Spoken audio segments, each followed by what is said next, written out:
എല്ലാ ദിവസവും സുബഹി നമസ്കാരം കഴിഞ്ഞ് 3 പ്രാവശ്യം ഇഖ്ലാസ്, 3 പ്രാവശ്യം ഫലഖ്, 3 പ്രാവശ്യം സൂറത്തുൻ നാസ്. നിങ്ങൾ ഇന്ന് മുതൽ, നിങ്ങൾ നാളെ മുതൽ നിങ്ങൾ ഇത് നടപ്പിൽ വരുത്തിക്കോളി, എഴുതി വെച്ചോ. അൽഹംദുലില്ലാഹ്, ഞാനൊക്കെ 10-28 വർഷമായി പ്രസംഗിക്കാൻ തുടങ്ങുന്നു. ഇതൊക്കെ നമ്മൾ ഓതിയിട്ടൊക്കെയാണ് ഇങ്ങനെ അഡ്ജസ്റ്റ് ചെയ്ത് ഇങ്ങനെ പോകുന്നത്. അള്ളാഹുവിന്റെ റസൂൽ പഠിപ്പിച്ച ഈ ആയത്തുകളും ഹദീസുകളൊക്കെ ഓതിയിട്ടാണ്.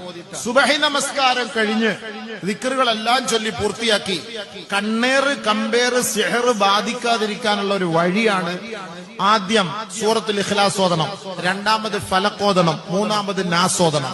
വീണ്ടും ഒന്നും കൂടി ഖുൽ ഹുവല്ലാഹു അഹദ്, ഖുൽ അഊദു ബിറബ്ബിൽ ഫലഖ്, ഖുൽ അഊദു ബിറബ്ബിൻ നാസ്. വീണ്ടും മൂന്നാമത് ഖുൽ ഹുവല്ലാഹു അഹദ്, ഖുൽ അഊദു ബിറബ്ബിൽ ഫലഖ്, ഖുൽ അഊദു ബിറബ്ബിൻ നാസ്.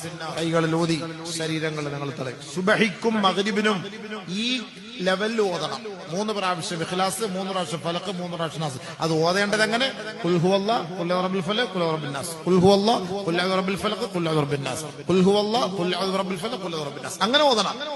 അങ്ങനെ ഓതണം.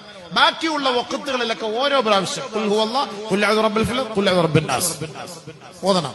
ധൈര്യമായിട്ട് ഓതിക്കോളി. അത് ഓദിക്കോ. അൽഹംദുലില്ലാഹ്, അള്ളാഹുവിന്റെ ഫضൽ കൊണ്ട് ഈ സിഹറോ ഈ മാരണങ്ങളോ നമുക്ക് ബാധി